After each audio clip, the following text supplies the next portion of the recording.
My friends, my lovers, welcome to chapter 1098 of One Piece, Bonnie's Birth. And I hate to say I told you so, but I told you so. I knew it. I knew Kuma was not the father. Unfortunately, though, right? Because I wanted him to be. I wish him and Guinea would have gotten married, would have had a beautiful family together, but I knew it couldn't be the case. The writing was on the walls, but you guys were calling me crazy, a lunatic, but who's crazy now? But anyway, guys, this chapter was pretty nuts. And before we start, I would like to give a special shout out to Oda, Eiichiro Oda, the man, the myth, the legend. He was not at 100% this week, guys. He's having some health issues, and we know that these mangaka get worked to the bone. So please, Oda, get your rest. We will wait as long as it takes for a new chapter of One Piece, right? So if you need to take 2 weeks, 3 weeks, a month, whatever it takes, just get your rest, Oda. Make sure your health is at 100%, and then, continue writing this beautiful story that we all know and love. Yeah, guys, if you've been enjoying the content, hit that subscribe button, hit that like button if you enjoyed this video, and let's get right into it. This chapter starts off with Kuma finding out about Guinea and her being kidnapped, and he's looking for her, but to no avail. We then get a 2-year time skip, and we find out that Guinea was released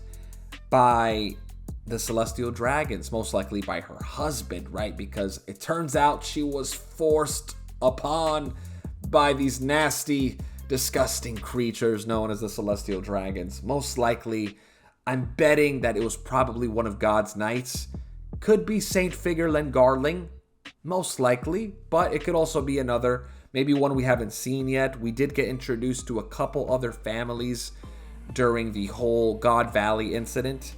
I remember there was like 1 or 2 families that we also learned about that were in God's Knights as well, I believe. So it could have been one of them. But unfortunately, they did force themselves upon our beautiful Guinea, and they had a baby.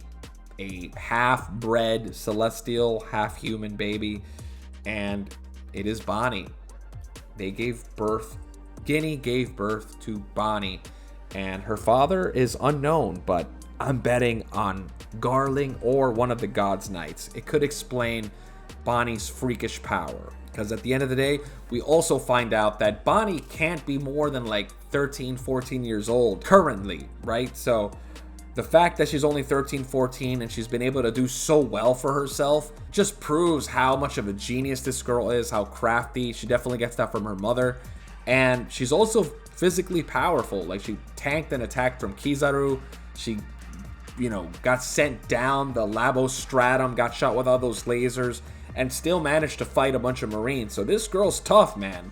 Probably gets it from her father. Who knows? But we do find out that Guinea was tossed away like trash, her and Bonnie. So just makes us hate the Celestial Dragons even more, because not only did they forcefully marry our girl Guinea, they tossed her away like yesterday's garbage. They didn't care. They just ripped and dipped, and it sucks.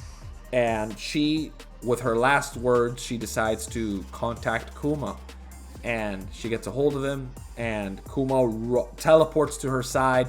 He knows that there's only one place she can be, and all she wanted to tell Kuma was how much she loved him. Yes, the L word, baby.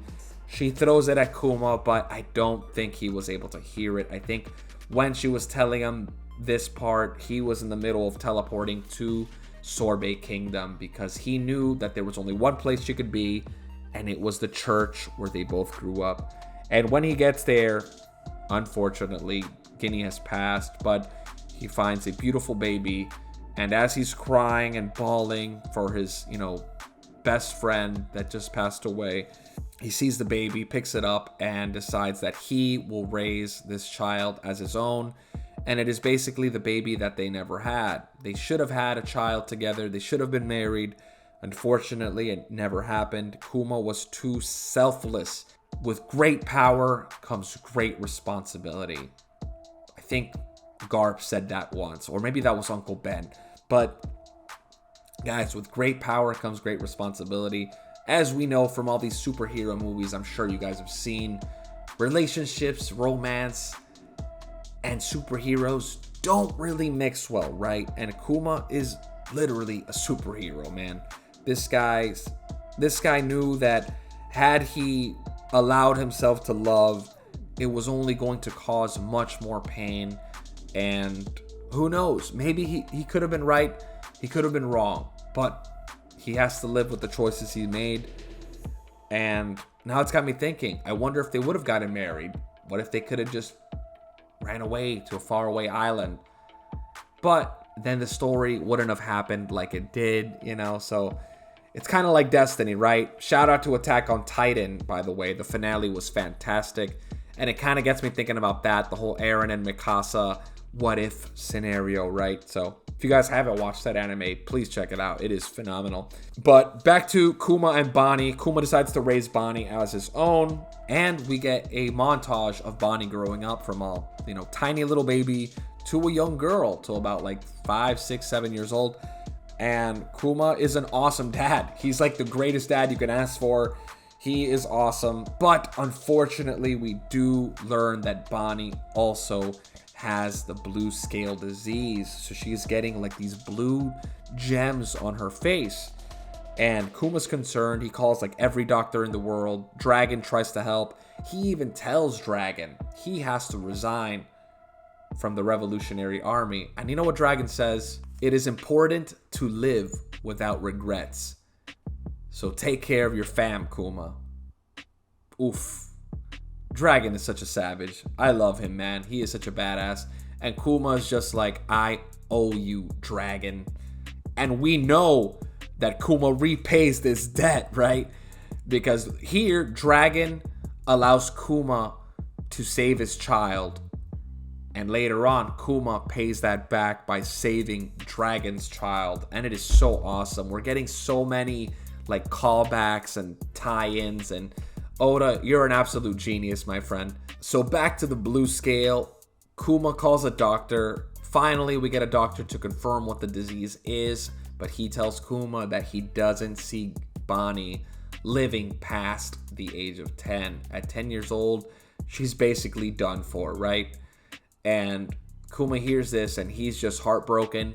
But Bonnie overheard a little bit of this conversation and thinks that at 10 years old, she will be cured. But no, Bonnie, that is not what is going on. Kuma's freaking out, but he doesn't have the heart to break her heart because she is ecstatic. She's so happy that she only has a couple more years of dealing with this horrible disease. And Kuma can't tell her the truth, but I believe at this point Kuma's pretty much committed that he is going to do whatever he needs to do to get a cure for his child, and I'm willing to bet it has something to do with selling his body to selling his body to the Celestial Dragons, or the world government, and becoming a human weapon, becoming a warlord. He makes a deal, right? Some kind of deal. I'll become your warlord. You give me a cure for my daughter. And I'm willing to bet it is something along those lines. But we'll just have to wait and see. Guys, again, if you've been enjoying the content, please hit that like button. Hit that subscribe button. It means a lot. I'd really appreciate it. And shout out again to Eiichiro Oda, our master, our daddy, our sensei, Oda-sama. Please get your rest, Oda. We can wait months if we have to, right? We don't want to, but if we have to, for your sake, we will wait as long as it takes for you to be at 100% and continue providing us with the greatest story ever told. Take care, guys.